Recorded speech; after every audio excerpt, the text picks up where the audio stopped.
सरला। हिते केर भी मुझे लेवल जो ना आहे। सजे जग में मुझी ॾाढी वाहवाही आ।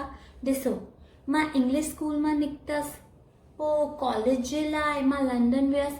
हुते भी मां मोस्ट ब्यूटीफुल जो खिताब खटे वियसि। पोइ मुंहिंजे लाइ हेतिरा रिश्ता आया, घर जे पार लाइन लगी वई। मां त रिजेक्ट करे करे थकी वियसि। तौबा। पोइ मूंखे ही सुठा लॻिया। मां पैसा न ॾिठा, दिल जा ॾाढा सदोड़ा आहिनि।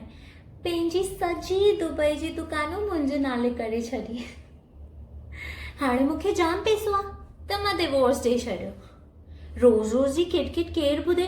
किटी पार्टी में न वञो, सस जी चांहि ॾाढी मिठी हुई, हुनखे शुगर आहे न। त मां हाणे सोशल बटरफ्लाई, हिकु ॾींहुं हिते ॿिए ॾींहुं हुते। मां तव्हांजे वांगुरु कूड़ा न पाईंदी आहियां, only solitaires. You know, Sindhis are known for big diamonds and bling bling. Every Saturday Sunday असांजी किटी पार्टी थींदी आहे। रिसोर्ट में असां नाइट वारी किटी पार्टी कंदा आहियूं। नॉटी हाँ। हाणे मां नया बिज़नेस भी स्टार्ट करियो आहे, माइटियुनि जो। तव्हांखे कुछ ख़बर ई न आहे। मैच मेकिंग ॾाढो ट्रेंडिंग बिज़नेस आहे।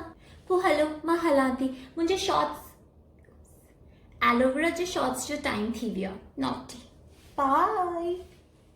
हेलो जी, नमस्ते जी, कीअं आहियो? न मां त ऑलवेज सुठी आहियां। तव्हां ॿुधायो? अरे न मां कूड़ नथी ॻाल्हायां। ॾिसो, मां डायरी में लिखी लाथो आहे तव्हांजी धीअ जो नेम, एज। ॾिसो, ईअं न थींदो आहे। पहिरीं तव्हांखे मुंहिंजी कंसल्टेशन फीस विझणी आहे। ॾिसो 50,000, और अगरि डेट फिक्स थी वई त 1,50,000। हाणे ॾिसो, वॾी वॾी पार्टियुनि खे ॾाढो सुठो, जाम सुठो बायोडेटा खपे थो। तव्हां ॾिसो, इहे 2 फोटो मोकिलिया आहिनि साड़ी में। ईअं न थींदो आहे बाबा। तव्हांखे पूरो प्रोफाइल खपे। ॾिसो, साड़ी में फोटो खपे, सूट में फोटो खपे, जीन्स में फोटो खपे, पोइ स्कर्ट में, पोइ बिकिनी में भी त फोटो खपे न। ॾिसो, हनीमून ते त वेंदा, किथे मालदीव्स, किथे मॉरिशस, त लड़की जाम सुठी थींदी त पार्टी खे भी मज़ो ईंदो न भला। ॾिसो, 1-2 करोड़ त हाणे नॉर्मल थी विया आहिनि, हा न।